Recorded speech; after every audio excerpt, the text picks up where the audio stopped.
سلام وقتتون بخیر. داخل این سوال به ما سه تا جرم داده، جرم A، B و C. برای هر کدوم از این جرم ها هم یک V در نظر گرفته. V ما میتونه سه مؤلفه ای باشه یا دو مؤلفه ای و یا حتی تک مؤلفه ای. اما اینجا وقتی که N ها V ها رو در نظر گرفته، در نهایت از ما مومنتوم زاویه‌ای یا HO رو خواسته. اگر بخوایم HO رو به دست بیاریم، اولین مرحله ما N ها ضرب در V هستش. M ها رو ضرب در سرعت ها می‌کنیم. بعد از اینکه این کار رو انجام دادیم، R A، R B و R C رو به دست میاریم. این سه تا مورد با توجه به لوکیشنی که هر کدوم از این نقاط هستن به دست میاد. R A ما فقط سه تا در راستای J بالا رفته. نقطه C ما به اندازه 3.6 در راستای X جلو رفته. و همینجور نقطه B. نقطه B ما سه مؤلفه‌ای هستش، یعنی به اندازه 1.2 در راستای X، به اندازه 2.4 در راستای Y و به اندازه 3 در راستای Z جلو رفت. سه تا مورد رو بنویسیم. فرمول داریم برای اندازه حرکت زاویه‌ای که برابر با آری که داریم برای هر جرم ضرب خارجی در N همون جرم ضرب در V همون جرم. پس اگر سه تا جرم داشته باشیم، این سه تا جرم رو میتونیم با هم دیگه جمع بکنیم. برای هر کدوم از اینها اگر دترمینان رو در نظر بگیریم، دترمینان ماتریسشون رو در نظر بگیریم، مقدار نهایی به دست بیاریم. اگر که مورد اول رو بخوایم توضیح بدیم، سطر اول پایوجیوکا برای تمام موارد هستش. سطر دوم آرها قرار میگیره. آر ای شما فقط در راستای جی هستش، پس مؤلفه آی صفر، مؤلفه کا هم صفر. اما بردار ان آ در بی رو که قبل‌تر به دست آوردیم، سه تا مؤلفه داره. هر سه تا مؤلفه رو جایگزین می‌کنیم. موارد بعدی هم به همین صورت نوشته میشه. سطر اولتون آی و جی کا هستش، اما سطرهای دیگه بردار آر بی و بردار ام بی بی بی هستش. برای نقطه سی هم به همین صورت. بعد از اینکه دترمینان ها رو به دست گرفتید و مؤلفه های یکسان رو با هم جمع کردید یا از هم دیگه کم کردید، ما میتونیم یه دونه اندازه حرکت زاویه‌ای داشته باشیم بر حسب سه تا مؤلفه.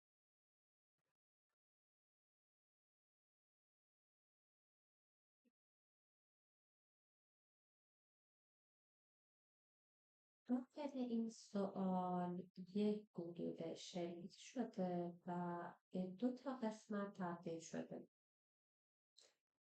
قسمت دوم که قسمت بی هست رو ما نقطه یا مبحثاتی که داخلش قرار گرفته رو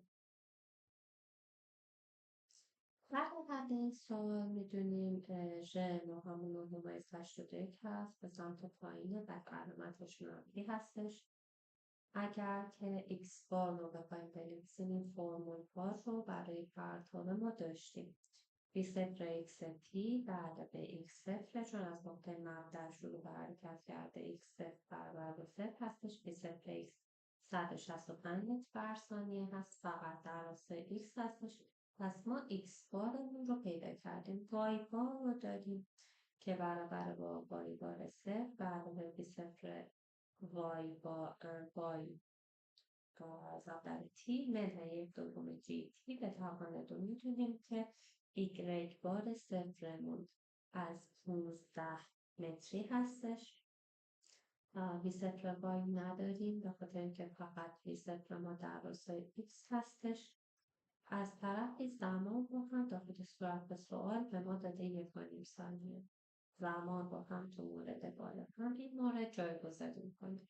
پس y بارمون هم به دست میاد، اما z بار ما دقیقا روی مبدأ z قرار داره. پس z بار ما برابر با صفر هست.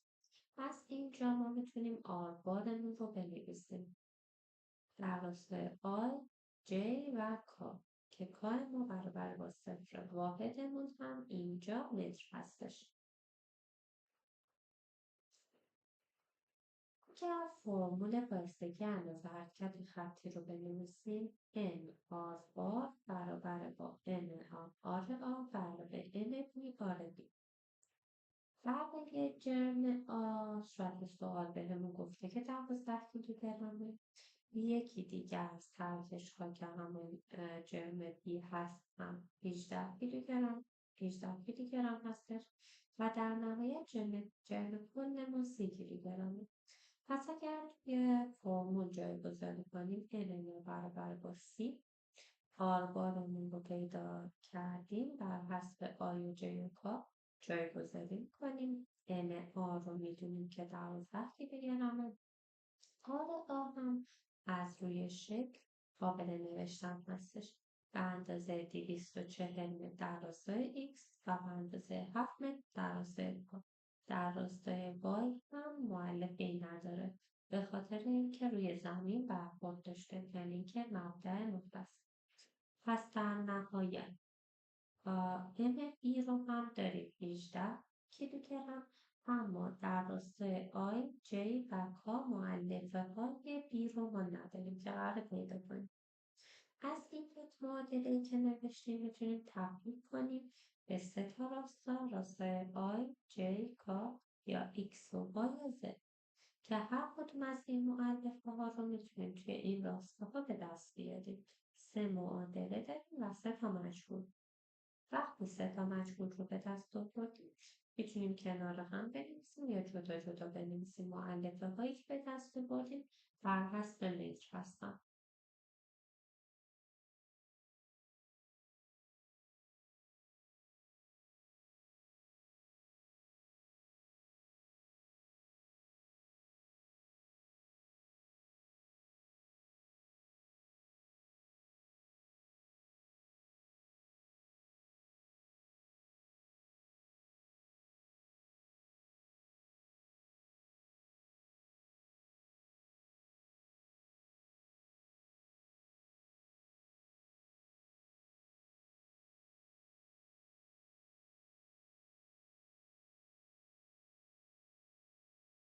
برای حل این سوال یک جرم A داریم، یک جرم B داریم. اگر که حالت اول رو بخوایم بنویسیم n A1 ما n A ما یعنی n در روی A1 ما میتونه تشکیل شده باشه از ریسپلی که جرم A داره در راستاهایی که مد نظرمون هست راستای I و J یا سو و در واقع این راستاها هم با زاویه 30 درجه‌ای که خود صورت سوال داده به دست میاد. ما میتونیم با استفاده از سینوس و کوسینوس این راستاها رو به دست بیاریم. برای جرم بی هم به همین صورت داریم. دوباره زاویه رو در نظر میگیریم. به جای وی بی میتونیم مؤلفه جایگزین وی صفر ضرب در مؤلفه های آی و جی رو داشته باشیم. اگر L1 رو بنویسیم برابر میشه با N وی A1 به علاوه N وی B1 که اگر این دو مورد رو با هم دیگه جمع کنیم برابر با منفی N وی 3 J هستش چون مؤلفه آ با هم دیگه قرینه هستن. در نهایت وی بار رو اگر ما بخوایم به دست بیاریم برابر میشه با L1 تقسیم بر 2n به خاطر اینکه جرم A و B با هم دیگه برابر هستن ما میتونیم 2n رو در نظر بگیریم. L1 رو اگر جایگذاری بکنیم وی بار ما به دست میاد. اگر مومنتوم زاویه‌ای رو در نظر بگیریم برای نقطه G برابر میشه با آر آ ضرب در ام بیا. n هم همون n آ هستش که ما اینجا به اختصار n در نظر میگیریم. برای جرم دوم جرم B هم داریم. که به علاوه آر بی ضرب در ام بی بی میشه. اگر مؤلفه‌های مورد نیاز را از بالا داخل این فرمول جایگزین کنیم، در نهایت مومنتوم زاویه ما برابر با 3/2 ال وی صفر در راستای کا. اگر T1 یا انرژی جنبشی حالت اول رو بخوایم بنویسیم، برابر با 1/2 ال وی به توان 2 برای جسم 1 و جسم 2 یا جرم A و B، هر دو تا وی صفر هستش. ام ها هم ام ثابتی هست که از اندازه استفاده نمی کنیم، برابر میشه با ام وی صفر به توان 2. اگر حالت دوم رو در نظر بگیریم، صورت سوال توی قسمت اول از ما سرعت دی رو خواسته.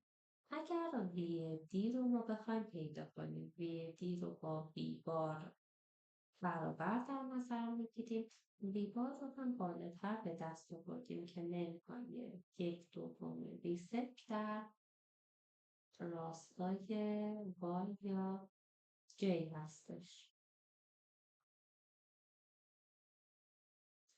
اگر اندازه وی دی رو هم از ما بخوام، به خاطر اینکه اینجا تک معلفه هستش، برابر با نصف وی صفری که داریم. مثلا برای هر کدوم از جرم‌های 1 و 2 حالت ثانویه رو در نظر بگیریم. یعنی جرم 1 وی ای حالت ثانویه و وی بی حالت ثانویه برابر با وی بار هایی که داریم در یو ای و یو بی. پس اینجا L2 رو میتونیم بنویسیم. L2 ما برابر با 2 تا M وی بار به علاوه M یو آ به علاوه M یو بی.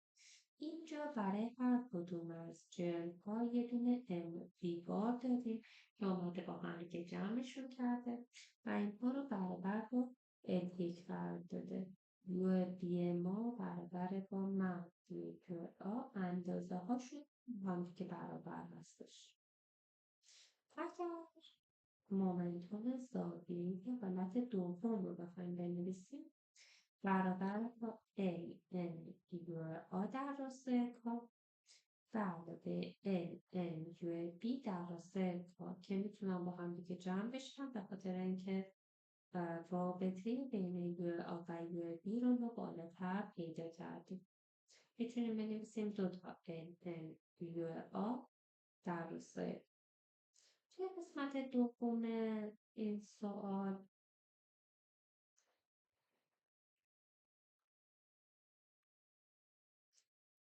به این صورت عمل می‌کنیم که اگر ما مومنتوم های زاویه‌ای رو با هم دیگه برابر قرار بدیم، یعنی از اصل بایستگی اندازه حرکت زاویه‌ای استفاده کنیم، HG2 برابر با HG1 ما. بالاتر هر دو تا مورد رو پیدا کردیم، این دو تا مورد رو با هم دیگه برابر قرار میدیم.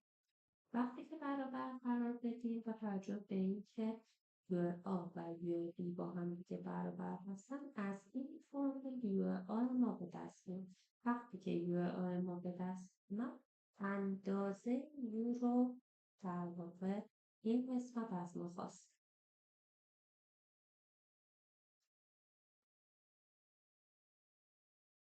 برای قسمت آخر هم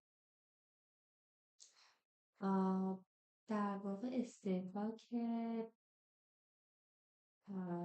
انرژی اصلی کره ها رو خواسته از کره A و اگر بخوایم حل سوال رو انجام بدیم، ما میایم انرژی جنبشی رو می‌نویسیم. انرژی جنبشی برای هر کدوم از جرم A و B برابر با 1/2 M تو B بار به توان 2 به علاوه 1/2 M یو آ یا یو B به توان 2.